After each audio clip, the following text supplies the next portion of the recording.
Hey everyone. All right, so this video we're going to talk about building community in our residence halls. I switched walls for this video because this is a wall that is in the Wright Maddox office that has a lot of our flyers for programs throughout the years. It's one of my favorite walls in our office because I think it really points to the steps that the staffs have taken to build community over the years, and it represents a lot of work that's gone into that as well. Building community may sound like a basic concept, but it's something you need to consistently think about because it's an ever growing conversation. Your community is constantly growing, whether new residents are coming in or leaving the residence hall, or your floor might be at a different place, maybe developmentally, than you thought they would be. So your community is constantly shifting and molding, and I think that's something that's really exciting. Though its community is not static; it's a dynamic component of the residence hall. No one can build a community on their own, so you're gonna need everyone on your staff, your RD, and your residents in some capacity to all chip in and build community. If you think about components of community building, I think Marquise talked about three parts in the spring RA training session, which number one is developing a vision for your floor or your building. I think now is a great time to start thinking about what you hope to get your residents get out of your floor and your floor community by the end of the year. Second is using your resources, your RAs, your RDs, your online any online assistance that can help RAs build community in a residence hall. And your final one is early engagement with residents. They, especially in our freshman halls, this is really important because this is their first time at college. So if you can get them in and get them hyped about living in your building and the community that they're a part of, and that they have a stake in this, and they can help build that and steer it into a great position, I think engaging with them in a positive way is something that is really exciting for them. So I'll ask a couple questions now for you all to pause the video, talk about as a staff. Once you're finished, we'll come back and we'll talk about some characteristics of community and how to build it specifically. So our two questions that I will ask you all is, what are some important factors in building that community that we talk about in a residence hall?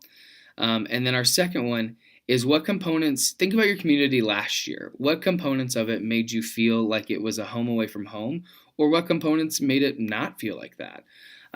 What are those qualities that you are hoping to encourage, continue, or avoid this year with the residents on your floor? So I'm going to pause the video for a second, or really I'm just going to kind of stop talking so you can pause it. And then once you're finished, we'll head back to talking about community. All right, great. You've turned the video back on. This is incredible. We're in real time. So let's talk about some characteristics of a community. In our first year or our freshman halls, they are new, they're excited, they're young, they just got out of high school, and they are ready to take over Belmont's campus. So I think knowing your residents is key. Knowing where they come from, what they're hoping to get out of college. I think those are really big factors in having to create a positive community for your freshman residents. Second is building relationships not only with students on your floors, but throughout the whole building. You can get to know people on your floor, but that we don't want to create an insular floor community and the overall building community, right? So making sure that you, at your desk, when you're at your desk shifts, getting to know residents that maybe don't live on your floor but are checking people in for visitation, on your rounds, talking to people on different floors, are great, easy ways to build community throughout the whole building. And third is having communication that is helpful and meeting residents where they are or where they're at. So whether that is in our freshman halls, them panicking about picking classes for the first time, or going to their first program, or not knowing what clubs to join because they have so many varied interests. I think being open and communicative with them is something that is really helpful and that they'll appreciate whether they tell you that or not. In our upperclassmen halls, you understand that will be a little more difficult because they're sophomores through seniors, so they kind of have their feet on the ground. They know Belmont and how to navigate it. And they now are most of them are in apartments. So you not only have to get into their front door, but their living space is shared by more people. And so you have more people to interact with. So I think something that is a really strong thing to consider when talking about community and upperclassmen halls is programming. Programming is probably the way that you're going to lead, because the programming dynamic is something that will be super helpful in creating that community in quick little spurts, throughout the year. So if you think about those characteristics of your community, how do you build that community throughout the year? So I think in our freshman halls, the easiest thing is to be yourself. You don't have to put on a mask that you think your freshmen want to see. Don't worry about being like the really cool, fun, like camp counselor vibe.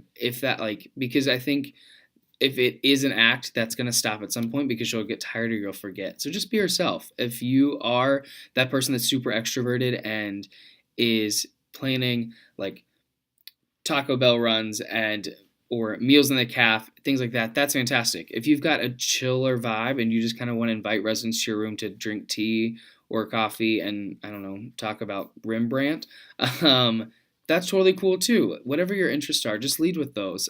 Be yourself. Our second is making a conscious effort to be present in the residence hall, especially during the beginning of the year. Being a presence in the building throughout the whole year is important, but at that beginning, the first 2 or 3 weeks is when people really buy into the community, and if they can't find it in the building, they're going to look for it elsewhere. So being a presence in there, getting to know them, being intentional, especially at the beginning of the year, is something that is super helpful that makes a successful community in a freshman hall. Third, talk to them when you see them on campus. That seems pretty self-explanatory, but I was shocked, I think, when I was in college at the number of student leaders that were older than me that I knew during orientation or as an RA that would walk right past me when they saw me on campus. So don't do that. Don't be that. Like, none of us are that cool, right? So you can say hello to people when you're walking past them. And then finally, just reach out. If they have questions about the best times to go to like grocery shopping or best places to eat, reaching out to them and answering those questions, inviting them to things, I think are really great ways to get our freshman students invested in the community inside their building and as Belmont as a whole. So your upperclassmen halls, your communication obviously is going to look a little different, especially in the apartment style complexes. So I would say promoting all programs are super essential. On your floor, through Room Pact, on your rounds talking to people, putting flyers in elevators or stairwells. I think promoting them and getting the people interested in your programming is a great way, because once you have everyone gathered, it's a little bit easier to talk to them that way, right? Because you're probably not going to have as many people just hanging out in the lobbies as you do in your freshman halls. Still be intentional about building community. Your upperclassmen students want it, they just don't know how to, or think they're too cool and how to express it. So still be intentional about it. Invite people to things, say hello to them. Don't let their disinterest be discouraging to you.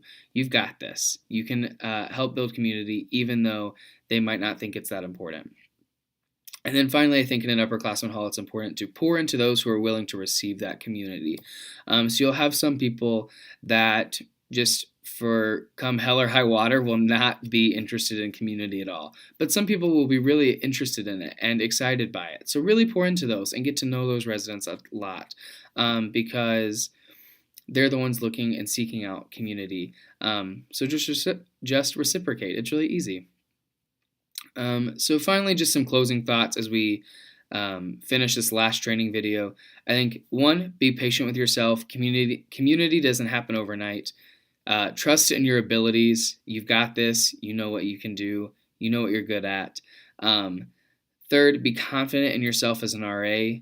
Be confident in your staff and be confident in your RD that they can all collectively help create a community inside your building. And the last one is just stay positive. It might be discouraging at students. You're putting in a lot of effort and they might not be reciprocating or giving back, but stay positive. Our community will happen. And sometimes the community or feelings of community happen when people have left the building and they finally can tell you, like, hey, that was a really great year. I really loved getting to know you and felt connected to the floor, even though it might not feel that at the time. But anyway, if you have questions, feel free to talk as a group, ask your RDs, your returning RAs. Yeah, you got this.